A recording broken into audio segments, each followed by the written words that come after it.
अस्सलामुअलैकुम। मोहम्मद अज़हर सिद्दीक़ अपने programme political diaries के साथ हाज़िर खिदमत है।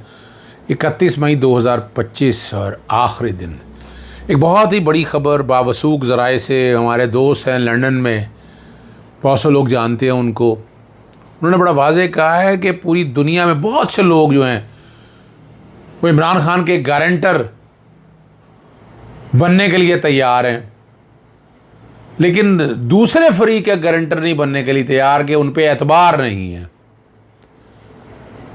और इमरान खान की बड़ी कोशिशें हो चुकी हैं। डॉक्टर जाकिर नाइक पिछले दिन आपको याद है आए थे, उसमें हमारे जो हैं इस्लामी ममालिक भी इन्वॉल्व हुए थे और बहुत सी बातें ऐसी सारी सामने बहुत से लोगों ने कोशिशें की।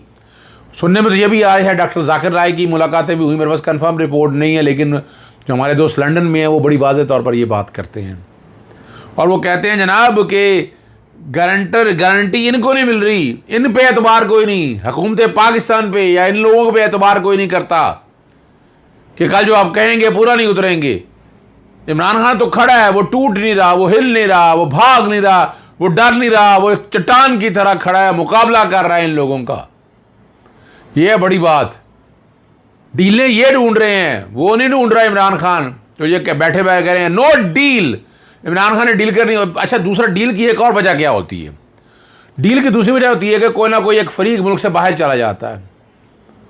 आप उठाकर देख लें नवाज शरीफ खान ख़ानदान का, अपना बाकी और लोगों के सारे आप देख लें अगर आप, तो सारी डीलें तो बाहर बैठ कर हुई। जब वो बाहर बैठे थे वहाँ बैठ कर डीलें फाइनल हुई, फिर मुल्क में आ गए।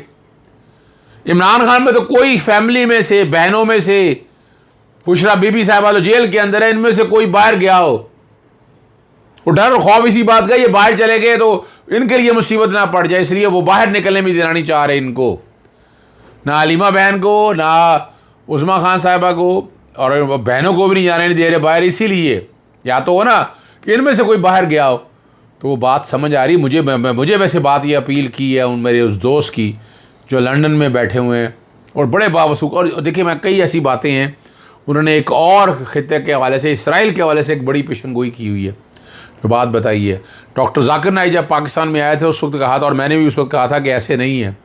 फिर वो सऊदीया में इकट्ठे हुए थे, बहुत से लोग इकट्ठे हुए थे कि किसी तरह से इमरान खान खामोशी से बैठ जाए। इमरान खान खामोशी से बैठने के लिए तैयार नहीं है। आगे चलते हैं। अपना साइफ़र और वाले जजेस को बड़ा रिलीफ मिल गया।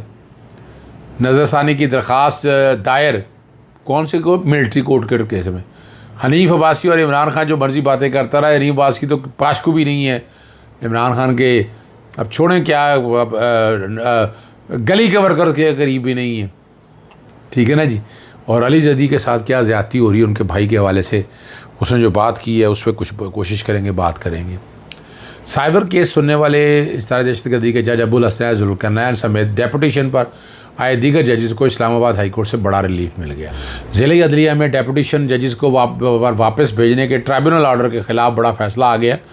जस्टिस तारक महमूद जहांगीरी समेत 3 जजेस पर मुश्तमिल ट्राइब्यूनल का फैसला इख्तियारात से तजावुज़ करार दे दिया। जस्टिस अरबाब मोहम्मद ताहिर, ये आजकल दूसरी तरफ है मेरे ख्याल से, ने जस्टिस तारक जहांगीरी ट्राइब्यूनल के ख़िलाफ़ केस का फैसला सुनाते हुए जुज़वी तौर पर जज अब्दुल हज़रात मोहम्मद जुल्करनैन की दरख्वास्त मंजूर कर ली और जस्टिस तारक जहांगीरी का ट्राइब्यूनल का फ़ैसला कलअदम करार दे दिया। 7 मई को मिलिट्री कोर्ट्स के हवाले से सुप्रीम कोर्ट का फ़ैसला सामने आया था, जिसमें मिलिट्री कोर्ट को जायज़ करार दिया था। और गुज़श्ता रोज़ आपको पता है 2 जजेस ने इख्तलाफी नोट में मिलिट्री कोर्ट्स को जानबदार और ग़ुलाम करार दिया था। और इसके हवाले से अहम पेशरफ्त अभी सामने क्या आई है। साबिक़ चीफ जस्टिस जवाद ख्वाजा ने फ़ौजी अदालतों के फ़ैसले पर नज़रसानी दायर कर दी है। अब ये केस क्या जल्दी समाअत के लिए मुकर्रर होगा? क्या इस बेंच को तब्दील करने की ज़रूरत पेश आ सकती है? फ़ैसला 5-2 के तनासब से सुनाया गया। अब देखते हैं ना, जो नज़रसानी के प्रिंसिपल पहले सेट किए हैं, अब यहाँ क्या होता है। यहाँ असूली तौर पर यहाँ भी तो होना चाहिए ना कि नए जजेस आएँ, आकर सुने इस। अब नज़रसानी की तो आज भी कॉन्स्टिट्यूशनल राइट है आपका, आप सुन सकते हैं। एफिड्रिन के बारे में मशहूर होने वाले हनीफ अब्बासी ने कहा है कि अब इमरान खान ने अभी बहुत सी चीज़ों का हिसाब देना है। 9 मई में अभी शवाहिद और वादा माफ गवाहों के साथ चीज़ें आएंगी, अब पता नहीं कब आएंगी, किस वक्त आएंगी। यानी 2 साल गुजर गए हैं, अभी तक जितने वर्जन लिए थे वो सारा कुछ सामने आ चुका है। और वो कह रहे हैं बड़े एतमाद के साथ बात कर रहा हूँ। कहाँ से बात कर रहे हैं हनीफ अब्बासी साहब? आप वज़ीर रेलवे हैं, आप कहाँ से आ गए हैं? क्या आजकल वो गेट नंबर 4 पे जाना ज़्यादा होता है आपका? और इससे एक बात वाज़ेह तो हो जाती है कि 9 मई वाले में अभी और सज़ाएँ देने का इरादा रखते हैं, ठीक है ना जी। और पहले भी कहा था, बहुत दफ़ा कहा था कि सज़ाएँ दी जाएंगी और MNAs वगैरह को डिस्क्वालीफाई किया जाएगा। यानी ये बहुत बड़ा ग्रेटर प्लान है जिस पर अमल दरामद हो रहा है। भारतीय दफाई तजियाकार प्रवीण सानी अमेरिका भारत को बैर हिंद में चीन के ख़िलाफ़ अस्करी क़ुव्वत के तौर पर देखना चाहता है, अमेरिका जो है। और बाइडेन इंतज़ामिया के दौर में भारत को जनूबी एशिया में मुकम्मल हमायत हासिल रही, लेकिन ट्रंप के दोबारा इक़्तिदार में आने के बाद अमरीकी खारजा पॉलिसी बदल गई और भारत को चीन के ख़िलाफ़ अस्करी किरदार देने में दिलचस्पी को कम हो गई। जनूबी एशिया से मुतल्लिक़ ट्रंप ने भारत से कह दिया था कि अपने मसाइल ख़ुद हल करे। यही वो नया मंजरनामा है जिसमें आज भारत की खारजा पॉलिसी बेयकीनी का शिकार हो चुकी है। आप यहाँ से अंदाज़ा लगा लें। चीन ने पाकिस्तान का बेहतरीन दोस्त साबित हुआ और हम बड़े अरसे से बात कर रहे हैं कि पाकिस्तान अमेरिका ब्लॉक से निकल के चाइनी ब्लॉक में अंदर ईरान, यानी इराक़, टर्की, आज़रबाईजान, रशिया के जो 2 हैं उनके साथ, अफ़गानिस्तान के साथ ये ब्लॉक कायम करे। ये ब्लॉक बहुत तरक्की का ज़ामन होगा। ये ब्लॉक चीज़ों को आगे लेकर जाएगा, जो चीज़ों को मंतकी अंजाम की तरफ पहुंचाएगा। इस ब्लॉक में रहना ही पाकिस्तान की कामयाबी है और ये छोटी कामयाबी नहीं, बहुत बड़ी कामयाबी है। अली जई दोस्त हैं हमारे, यूट्यूबर भी हैं, और उन्होंने कहा मेरे भाई के कत्ल का मरकज़ी मुलज़म पाकिस्तान नेवी का एहलकार जो 29 दिन गुजरने के बावजूद अपनी ड्यूटी पर मौजूद है, गिरफ़्तार नहीं हो सका। वो कह रहे जी तमाम सबूत होने के बावजूद पुलिस नेवी के इदारे से मुलज़म को नहीं ला सकी। कि मैंने वो ख़ुद कहते हैं कि मैंने अपनी पूरी ज़िंदगी का एक बड़ा हिस्सा तहरीक इंसाफ को दिया, बग़ैर किसी मफाद के। आज तहरीक इंसाफ KPK में हुकूमत से है और हमारा कातिल अभी तक पकड़ा ना जा सका, ताहाल इंसाफ नहीं मिल सका। लेकिन 2 में से 1 मुलज़िम पकड़ा जा चुका है। हुकूमत पूरी कोशिश कर रही है कि मुलज़िम को कैफ़र किरदार तक पहुँचाया जाए। हुकूमत खैबर पख्तूनख्वा KP पुलिस ने मुलज़िम की हवालगी के लिए और तमाम कानूनी तकाज़े मुकम्मल कर रही हैं।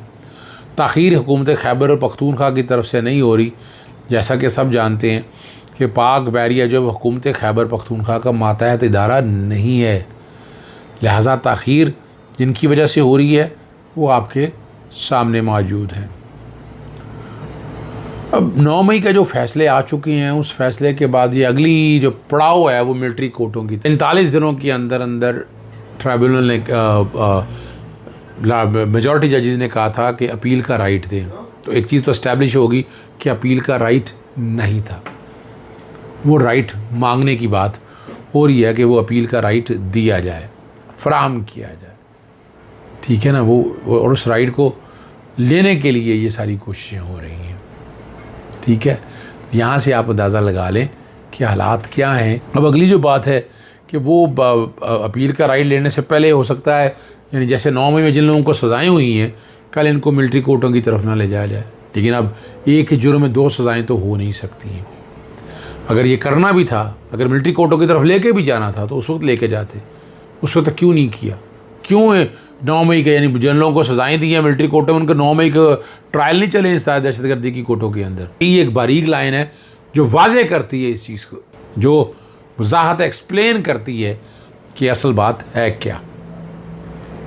यानी आम आदमी की समझ के हवाले से ये बात बताना बड़ी ज़रूरी है ताकि आप लोग समझ सकें कि असल कहानी है क्या और इन मामलात को आगे की तरफ लेकर कैसे जाना है। हम बातें तो बहुत सी करती हैं ना, पाकिस्तान के अंदर निज़ाम जकड़ा हुआ है, अदालतें इंसाफ नहीं फराहम कर पा रही। और मैं 7 जजेस का अक्सर मैं जिक्र करता रहता हूँ, लाहौर हाई कोर्ट के, इस तरह बहुत से जजेस इस्लामाबाद हाई कोर्ट के भी, बाकी कोर्टों के भी अपनी जगह पर मौजूद हैं। हमारी सुप्रीम कोर्ट कहाँ खड़ी है वो भी आप अंदाज़ा लगा, आइनी बेंच कहाँ खड़ा है वो भी आप अंदाज़ा लगा सकते हैं। बहरहाल इजाज़त।